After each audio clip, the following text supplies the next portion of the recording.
আসসালামু আলাইকুম ওয়া রাহমাতুল্লাহ। আমার সকল সম্মানিত ভাই ও বোনেরা সকলে কেমন আছেন? আশা করি সকলে ভালো আছেন। আজকে জিন চালানের মাধ্যমে শত্রুকে বাধ্য বশ করা এমন একটি রাজমোহিনী তাবিজ নিয়ে আপনাদের মাধ্যমে উপস্থিত হলাম।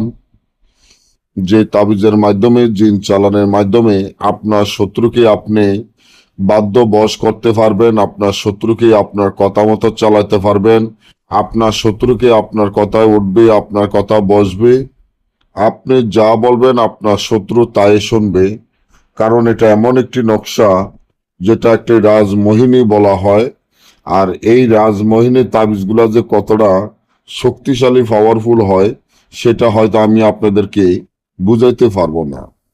আপনারা যদি এমন হয় আপনার শত্রুকে আপনি বাধ্য বশ করবেন, শত্রুকে বাধ্য বশ করা আপনার খুবই প্রয়োজন, বা শত্রুকে বাধ্য বশ করা আপনার খুব দরকার, কিন্তু কি করবেন, কিভাবে আপনার শত্রুকে আপনি বাধ্য বশ করবেন, কিভাবে শত্রুকে আপনার কাছে রাখবেন, শত্রু যা বলে আপনি তাই যাতে শোনে, অর্থাৎ আপনি যা বলবেন শত্রু তাই শোনে, শত্রুকে মহব্বতে পুরা পাগল, শত্রু আপনার বাধ্য বসে থাকবে। এমন যদি হয় যে আপনার শত্রু আপনার জমিন দখল করে খায় জোর জুলুম করে, এখন শত্রুকে বাধ্য বশ করে আপনার জমিন আদায় করতে চান, বা আপনার শত্রুর কাছে টাকা পাবেন সে টাকাটা দেয় না, এখন আপনি চান শত্রুকে বাধ্য করে টাকাটা উদ্ধার করার জন্য, তাহলে এই নকশাটি আপনার জন্য খুবই উপকার এবং পরীক্ষিত নকশা। তো এই নকশাটি আপনি কাজ করতে গেলে মুখ দ্বারা কাপড়ে এই তাবিজটি যেভাবে আছে এইভাবে লিখতে হবে। এইভাবে মুখ দ্বারা কাপড়ে তাবিজটি লিখিয়া তাবিজের নিচের শত্রুর নাম, শত্রুর পিতার নাম, আপনার নাম, আপনার মায়ের নাম লিখতে হবে।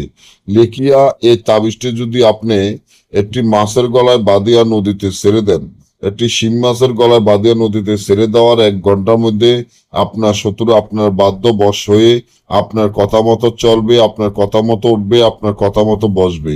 আর যদি না বোঝেন বা আমাদের থেকে এই ধরনের কাজগুলা গ্যারান্টি সহকারে করাইতে চান, স্ক্রিনে দেওয়া নম্বরে যোগাযোগ করে যে কোনো কাজ করাইতে পারবেন। সকলে ভালো থাকবেন। পরবর্তী ভিডিও পাওয়ার জন্য চ্যানেলটি সাবস্ক্রাইব করেন, লাইক করেন, আপনাদের বন্ধুদের সাথে ফেসবুকে শেয়ার করবেন।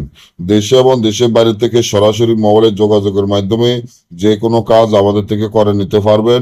সকলে ভালো থাকবেন। আল্লাহ হাফেজ।